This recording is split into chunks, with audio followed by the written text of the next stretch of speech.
बिथांमोननि जे आनएमप्लयमेन्ट जि समस्या दङ बेयो माबा मोनसे सलुसन ओंखारदों नाथाय बिथांमोना साननाय बायदि मोनबो जायासै बिथांमोननि 1.5 लाख भटआ दैयाव थांबाय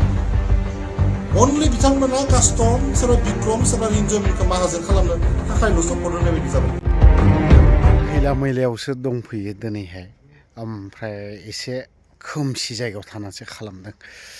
रुंगुल बर'आ गावनि माबाया UPPL सरखार गैयिनिफ्राय फाग्ला बायदि मोनदोंदां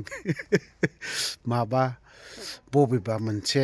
दै फैग्रा पाइपआनो दैयानो रानथेना थानायफोर बायदि जादोंदां लागावबाय दाना बिक्रमनि गारिया गिदिर जानांगौ कास्टमनि गारिया गिदिर जानांगौ बेफोरबायदि बायदिसिनाल' होनथारबाय माबा बबेबा मोनसे जोंनिफ्राय बिराद मोजां फिल्टार दै फैग्रा पाइपआनो गोथेना थानायफोरबायदि जादों रुंगुल बर'निया दै मोजां दै साप्लाय जाग्रायानो टटेलि बन्द' जाना थानानै बिराद मोजां दै गांहाबनानै थानायफोरबायदि नुथारबाय आं मानसिखौ बारा टेनसन लानाङा मिथिबाय रुंगुल बाहाय फैगोन नोंसोरनाबो समा दा ओंखायनो नोंसोरना दा पावाराव गैथ'वा नालाय 5 बोसोरसोआ बबेबा दै नालाया बन्द' जाना थाबाय बै बे दै नालाखौ मोजां क्लिन खालामबाय थादों नोंसोरो मिथिबाय बे नाला मोनसेखौ आरोखि मोजां क्लिन खालामनानै ला अब्लाना हयतोबा नेक्स्टफोरावहाय थाखि थुखिनो बहाबा दैया मोजां थाबथाना दङमोन नालाय बे बेन्दोंआ मैला जानायखौ एसे साफ खालामनानै ला साफानो अब्लानो नोंसोरनियाबो देनांहाय 5 बोसोरनि उनाव नाजाबाव आरोबाव माने UPPLखौ गोरा गोख्रों खालामबावनानै लाबावदो UPPLआ बबेयावबा मोनसेयाव डाउन जाना दङ नामा बा रायजो राजाफ्रा मानो बोजबनानै लायाखै नङा होनबा रुंगुल बर'आबो थिग बेफोरबायदिनो बबेबा पाइप मोनसेखौ बिराद मोजां साफा खालामनानै ला बिनि उनावहाय UPPLआ गोख्रों गोरा जाफिनगोन मिथिबाय 5 बोसोर थानो हायाखै मास मोननै मोनथामाव बिराद मोजां दै गांदों रुंगुल बर'मोना ओंखायनो माबा माबि सोरनिबा गारिया गिदिर जानांगौ रायजो राजानि माबा जुवा होनायनो माबा मेला खुंनायनो माबा माबि होनलाय लांबायलै एसे खोनासंनानै लानि ओमफ्राय नोंथांमोना खोनासंखांनायनि उनाव कमेन्ट सेक्सनाव मा लिरनो गोसो लिरनानै होबानो जाबाय आसा खालामदों रुंगुल बर'आ नेक्स्ट बारफोरावहाय MLA आवनो पाइपखौ मोजां साफा खालामना लाबावगोन दै बे साफा दै फैग्राया बे आरोखि आरो बिनि उनावबो मोजां साखोन सिखोन फोसाबना लायोब्ला रुंगुल बर'नि जाखिनि मोजां दै फैग्रा ना मोजां पाइपआ दैया क्लिनै फैयो कमेन्ट सेक्सनाव लिरना हरनोखौ दाबाव बिटिआरनि रायजो राजा बिथांमोना जोबोद आसा खालामनानै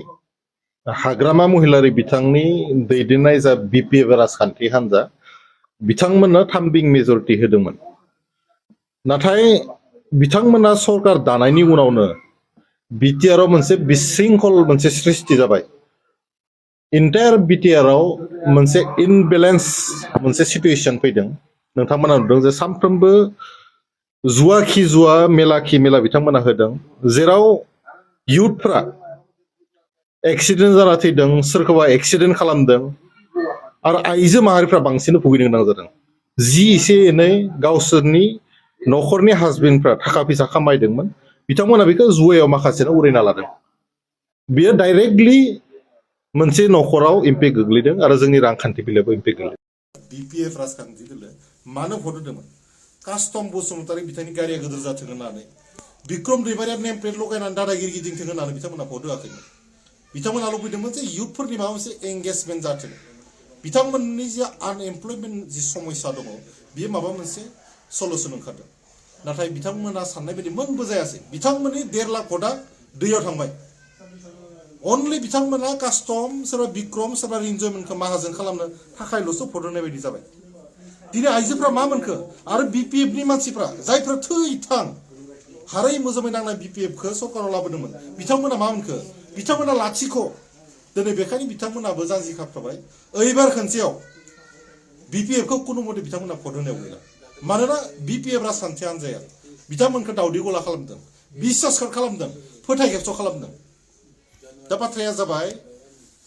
हाग्रामा महिलारिया सिगांबो उग्रमन्त्रिमोन बिथाङा दाबो बिथाङा बेबायदिनो सरकारखौ सालायनो नागिरो दिनैनि मोनसे सिभिलाइज ससाइटियाव 21st सेन्चुरियाव हाग्रामा महिलारिनि दादागिरिया जाया बेखायनो रायजो बिथांमोना बुंदों जे टाइगारा हाथाया गबाय होनना गतिके जोङो जेबो बुंथ'आ दा रायजो राजाया मिथिबाय दिनै मानव गेदेर प्रमद बर' बिथांनि सरकार गैयैनि उनाव दिनै जे रायजो राजाया हालाय हाफाय जाबाय सोरबा खानैसो मानसिखौ दिनै माहाजोन खालामनो थाखायसो भट होनाय बायदि जादोंमोन दा बेखौ रायजो राजाया पदे पदे उपलब्धि खालामदों इन्सि इन्सि उपलब्धि खालामदों आरो जोंबो नायबाय थादों रायजो राजाया दिनै जे आसा खालामनानै हाग्रामा महिला बिथांखौ पावाराव लाबोदोंमोन बिदि उल्था जानायखौ जों नुनो मोनदों थेंक इउ